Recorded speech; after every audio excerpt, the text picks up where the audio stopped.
الله الرحمن الرحيم الحمد لله رب العالمين الرحمن الرحيم نحمده ونصلي ونسلم على رسوله الكريم وآله وصحبه الكرام أجمعين ومن تبعهم بإحسان إلى يوم الدين۔ حضرات محترم، پچھلے درس میں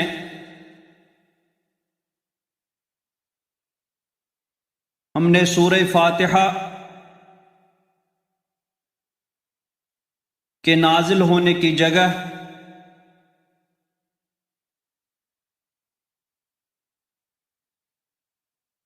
اس کے اسماء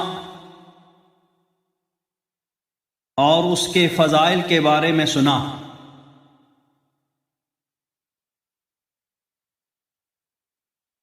آج ہم اس کے احکام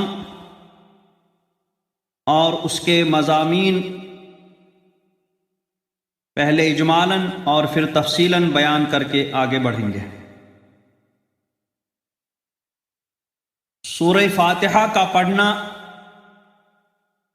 نفل، سنت اور واجب نماز کی تمام رکعتوں میں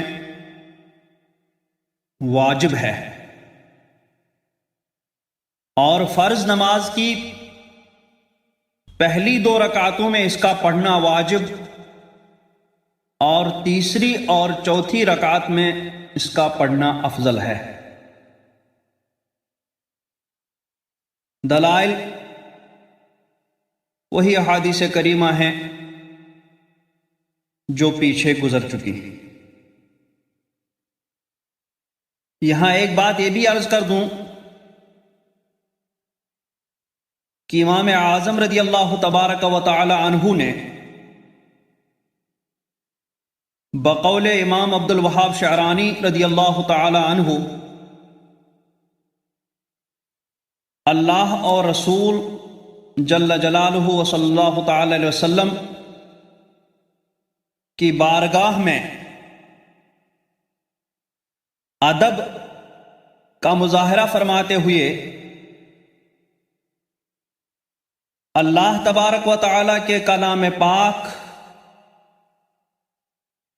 سے جو امر کے صیغے کے ساتھ ثابت ہے اس کو فرض قرار دیا، اور رسول پاک صلی اللہ تبارک و تعالی علیہ وسلم کی احادیث مبارکہ سے جو امر کے صیغے کے ساتھ ثابت ہیں ان کو واجب فرمایا۔ تو اللہ اور رسول کی لازم کی ہوئی چیزوں کے درمیان آپ نے فرق بیان فرمایا۔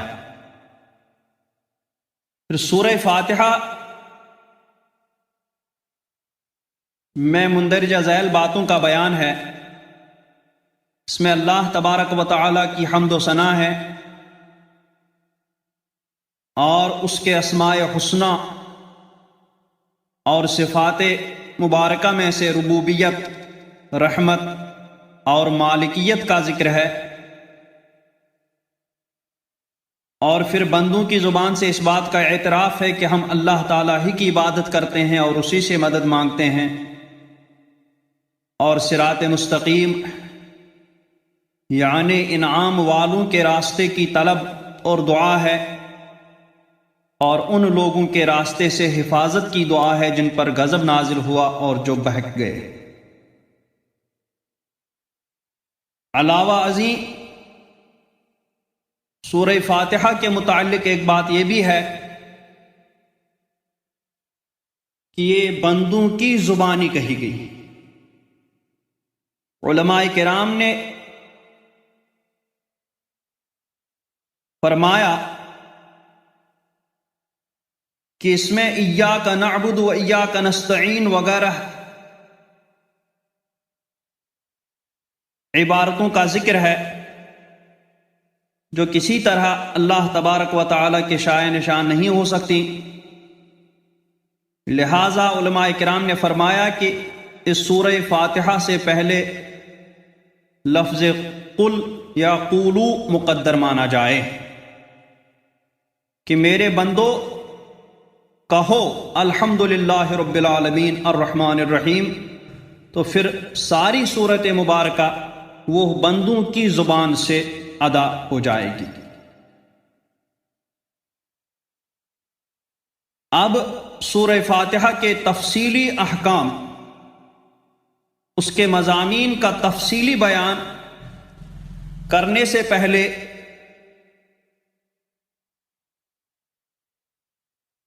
دو چیزوں کے تعلق سے میں کچھ باتیں عرض کر دوں، جن میں سے ایک تو بالاتفاق قرآن پاک کی آیت نہیں ہے، لیکن قرآن پاک کی تلاوت سے پہلے اس کو پڑھنا مستحب قرار دیا گیا، اور دوسری بالاتفاق قرآن پاک کی آیت ہے اور سورت شروع کرنے سے پہلے اس کو پڑھنا مسنون قرار دیا گیا۔ پہلی کو استعاذہ یعنی اعوذ باللہ من الشیطان الرجیم کہتے ہیں، اور دوسری ہے بسملہ یعنی بسم اللہ الرحمن الرحیم۔ اعوذ باللہ من الشیطان الرجیم قرآن پاک کی تلاوت کرنے سے پہلے اس کو کیوں پڑھنا چاہیے؟ اس کی چند وجہیں ہیں۔ ایک تو خود قرآن پاک کے حکم پر عمل کرنا مقصود ہے کہ اللہ تبارک و تعالی ارشاد فرماتا ہے اذا قرأت القرآن فاستعذ باللہ من الشیطان الرجیم، کہ جب قرآن پاک پڑھنے کا ارادہ کرو تو اللہ تعالی کی پناہ لو شیطان مردود کے شر سے۔ سبھی جانتے ہیں کہ شیطان ہمارا پرانا دشمن ہے، اس کے اندر انسان دشمنی فطری طور پر موجود ہے۔ اس کے ساتھ کوئی کتنی ہی بھلائی کرنا چاہے، اس کی انسان دشمنی ختم نہیں کر سکتا، اور اس کی دشمنی کبھی انسان دوستی میں تبدیل نہیں ہو سکتی۔ اس نے اپنی زندگی کا مقصد ہی بنا لیا، بلکہ اللہ تعالی سے اس نے اسی لیے مہلت مانگی کہ انسانوں کو گمراہ کر کے اپنے ساتھ جہنم میں لے جائے، انسانوں کو اپنے راستے پر چلا کر اپنے جہنم میں لے جائے۔ اس لیے یہ ہر طریقے سے انسان پر حملہ آور ہونے کی کوشش کرتا ہے۔ یہ نہیں چاہتا کہ انسان کوئی ایسا عمل کرے کہ جس سے اس کو اللہ تبارک و تعالی کی رضا و خوشنودی اور اس کی بارگاہ کا قرب حاصل ہو جائے۔ وسوسے ڈال کر کے یہ ہمارے اعمال کو رائیگاں کرنے کی کوشش کرتا ہے۔ یہ انسان کے اندر خون کی طرح دوڑتا ہے۔ سب سے پہلے تو یہ یہی چاہتا ہے کہ انسان کفر کرے، کفر و شرک میں مبتلا ہو جائے۔ جب اس چیز سے نا امید ہوتا ہے تو پھر اس کے ایمان میں شک اور شبہ ڈالنے کی کوشش کرتا ہے. اگر اس میں بھی ناکام ہو جائے تو پھر انسان کو کفر و شرک کے علاوہ باقی نافرمانیاں کرانے کی کوشش کرتا ہے. اگر اس میں بھی ناکامی ملتی ہے تو انسان کو نیک کام کرنے سے باز رکھنے کی کوشش کرتا ہے. اگر اس میں بھی ناکامی ملے اور انسان نیک کام کر لے تو ریا کے ذریعے، عجب، خود پسندی کے ذریعے اس کے اس عمل کو رائیگاں کرنے کی کوشش کرتا ہے. اسی لیے اللہ تبارک و تعالی نے قرآن عظیم میں فرمایا ان الشیطان لکم عدو فاتخذوہ عدوا. ان سے شیطان تمہارا دشمن ہے، کھلا دشمن ہے. اس کو تم اپنا دشمن سمجھو، اپنا دشمن بناؤ، کیونکہ اس کی دشمنی کبھی دوستی میں تبدیل نہیں ہو سکتی. ایک تو یہ بات ہوئی.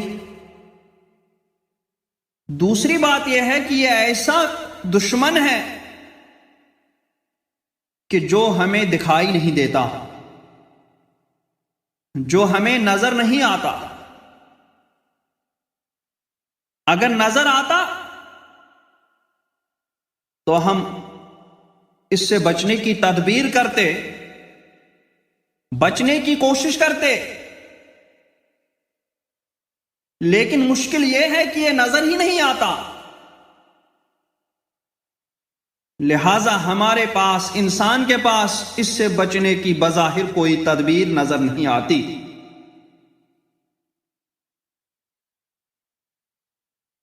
یہ اللہ تبارک و تعالی کا ہم پر بے پایاں کرم ہے، احسان ہے کہ اس نے اس نظر نہ آنے والے کھلے دشمن سے ہمیں بچانے کے لیے کئی طریقے ارشاد فرمائے کہ جن سے ہم اس شیطان کے حملوں سے محفوظ رہ سکتے ہیں. قرآن پاک اور احادیث کریمہ میں اس سے بچنے کے وہ سارے طریقے مذکور ہیں. لیکن اس وقت ہم قرآن پاک کی آیت، قرآن پاک کی تلاوت، آیات کریمہ تلاوت کر کے ان کا درس دینے جا رہے ہیں.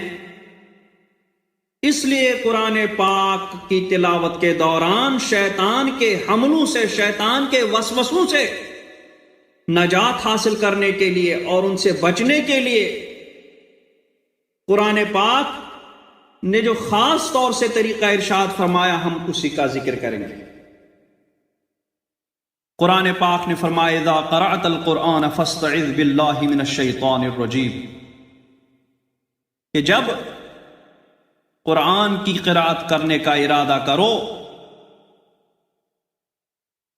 تو شیطان مردود کے شر سے اللہ کی پناہ لو، اللہ کی پناہ میں آ جاؤ، کیونکہ وہاں شیطان تمہارا کچھ نہیں بگاڑ سکتا. اس آیت کریمہ کو سامنے رکھتے ہوئے جمہور علماء کرام نے قرآن پاک کی قرأت سے پہلے استعاذہ یعنی شیطان سے پناہ مانگنے کے لیے یہ صیغہ مستنبت فرمایا کہ اعوذ باللہ من الشیطان الرجیم. یہ سب سے زیادہ مشہور صیغہ ہے جو ہمارے ہاں بھی رائج ہے. اس کے علاوہ اور بھی صیغے احادیث کریمہ اور ارشادات علماء کرام میں وارد ہوئے ہیں، مگر مشہور یہی ہے. حضرت ابو امامہ باہلی رضی اللہ تعالی عنہ فرماتے ہیں کہ رسول اللہ صلی اللہ تعالی علیہ وسلم جب نماز کے لیے کھڑے ہوتے تو تکبیر کہتے، 3 مرتبہ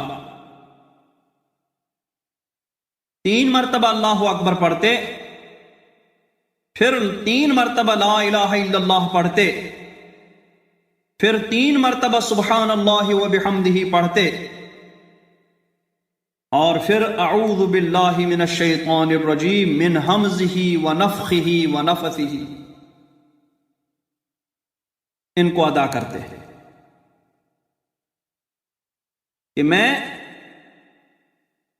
اللہ کی پناہ لیتا ہوں شیطان رجیم سے، مردود سے، اس کے حمز سے، اس کے نفخے سے، اس کے نفس سے، یعنی وہ جو ابن آدم پر اثرات کرتا ہے، ان اثرات سے، اور جو پھونک مارتا ہے اس کے اس پھونک سے، اور جو وسوسے ڈالتا ہے اس کے ان وسوسوں سے میں اللہ تبارک و تعالیٰ کی پناہ لیتا ہوں۔ رسول اللہ صلی اللہ تعالی علیہ وسلم کے سامنے 2 لوگوں میں جھگڑا ہوا، جھگڑا اتنا بڑا کہ ایک کا چہرے کا رنگ متغیر ہو گیا، لال ہو گیا، تو آپ صلی اللہ تعالی علیہ وسلم نے فرمایا کہ میں ایک کلمہ جانتا ہوں کہ اگر یہ اس سے کہے گا، اگر یہ اس کلمے کو ادا کرے گا تو اس کا غصہ ٹھنڈا ہو جائے گا، اور وہ کلمہ ہے اعوذ باللہ من الشیطان الرجیم۔ یہ اعوذ باللہ من الشیطان الرجیم، جیسا کہ میں نے بتایا، یہ قرآن پاک کی آیت نہیں ہے، البتہ اس کو تلاوت کرنے سے پہلے پڑھنا مستحب ہے۔ نماز میں پہلی رکعت میں قراءت کرنے سے پہلے اس کو پڑھنا مستحب ہے، باقی رکعتوں میں نہیں۔ اس کا معنی جیسا کہ اوپر ضمناً بیان ہوا کہ میں اللہ کی پناہ لیتا ہوں، پناہ مانگتا ہوں۔ من الشیطان، شیطان سے، یہ شیطان یا تو شطن سے بنا ہے جس کا معنی دور ہونا ہے، چونکہ یہ اللہ تبارک و تعالیٰ کی رحمت سے، اس کی بارگاہ سے دور ہو گیا، وہاں سے ملعون کر کے اس کو نکالا گیا، اس لیے اس کو شیطان کہتے ہیں، اور یہی قوی ہے۔ شیطان کا شطن سے بنا ہونا یہ زیادہ قوی ہے، کیونکہ عرب کہتے ہیں تشیطن، وہ شیطان بن گیا۔ یا شاطہ سے بنا ہے، جیسا کہ بعض لوگوں کا قول ہے، جس کا معنی جلنا، چونکہ یہ آگ سے بنا ہے اس لیے اس کو شیطان کہتے ہیں، اور یہ وجہ ضعیف ہے۔ پھر اس کی صفت لائی گئی رجیم، یہ رجیم رجم سے بنا ہے، اور رجم کا معنی سنگسار کرنا، لعنت کرنا ہوتا ہے۔ یہ رجیم یا تو مرجوم کے معنی میں ہے،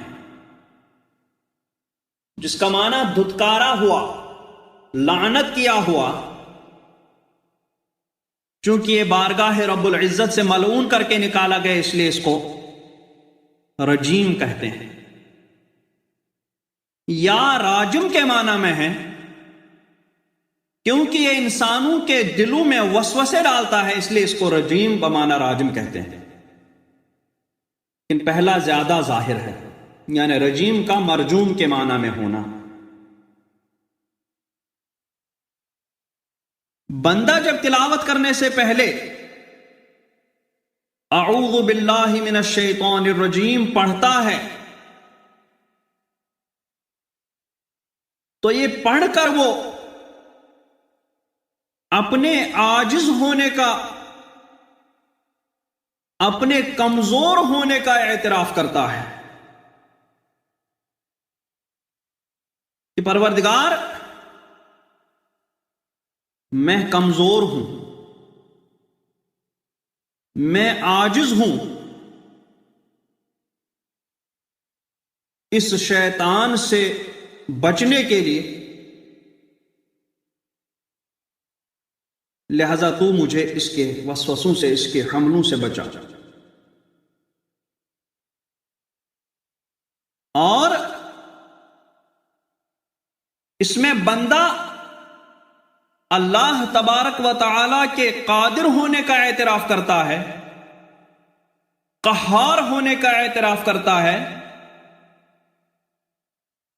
کہ جس دشمن پر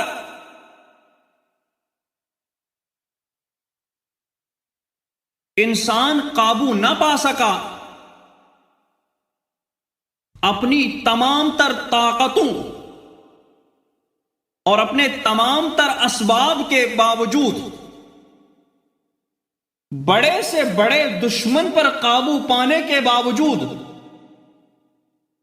جس شیطان پر وہ انسان قابو نہ پا سکا، اللہ تبارک و تعالی نے اس شیطان جیسے طاقتور کو بھی مقہور کر دیا۔ اور اس بات کا اعتراف ہے کہ اللہ تبارک و تعالی غنی ہے، تمام ضرر رساں چیزوں اور تمام آفتوں اور مصیبتوں کو دفع کرنے پر قادر ہے۔ اور اس میں اس بات کا بھی اعتراف ہے کہ شیطان عدو مبین ہے۔ لہذا یہ اعوذ باللہ من الشیطان الرجیم پڑھنے میں بندہ اللہ تبارک و تعالی جو سرکش فاجر شیطان کے وسوسوں کو دفع کرنے پر قادر ہے،